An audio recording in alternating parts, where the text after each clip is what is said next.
This is a triptych which purports to show the history of the Jewish people and their experiences in adversity from centuries ago to present day. The pathway here on the first one represents the travels and movement of the Jewish people through many countries. This path is quite precarious, as you see.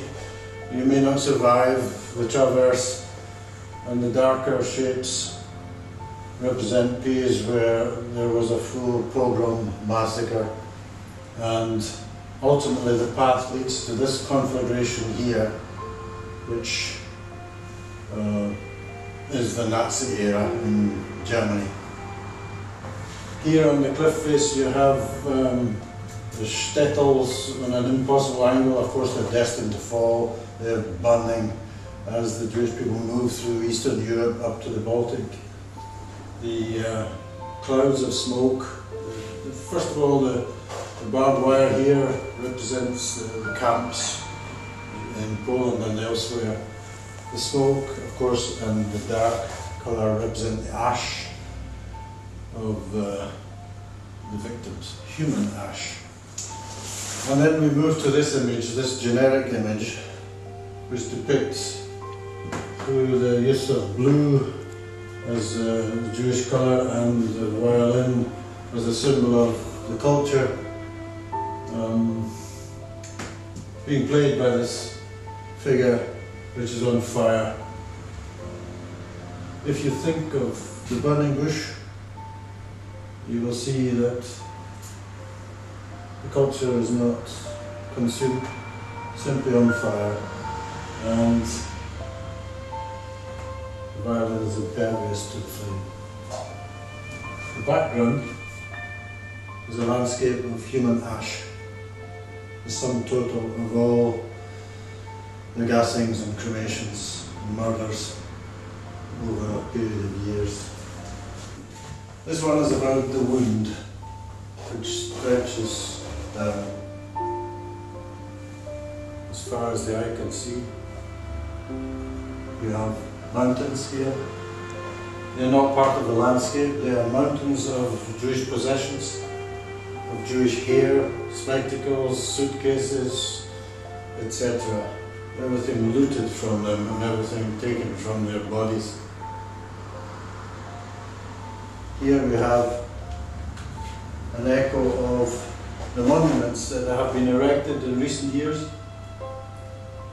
Principally the monument in Berlin, made of such blocks, but also the monuments which sit in the sites of death camps and other camps. Amongst the blocks here you have railway carriages type that was used to transport Jewish people from thousands of communities across Europe to their deaths. And here, this impossible column of blocks, irregularly arranged, inevitably at some point they're going to fall down. As soon as they were erected in Germany, for instance, cracks began to appear in them. And here the landscape is frozen and the cloud cover obscures. As we look to the future, the mountains are almost invisible. So we come to the point where we name the triptych Forgetfulness. This one is about propaganda and deception. This one is about abdication of the self and the murder service of persons unknown who control the politics of your time. This one is about psychological pain inflicted on people within the camp systems, impossible, extreme human conditions. This one is titled Mother. It is about the lot of women in the camps in general.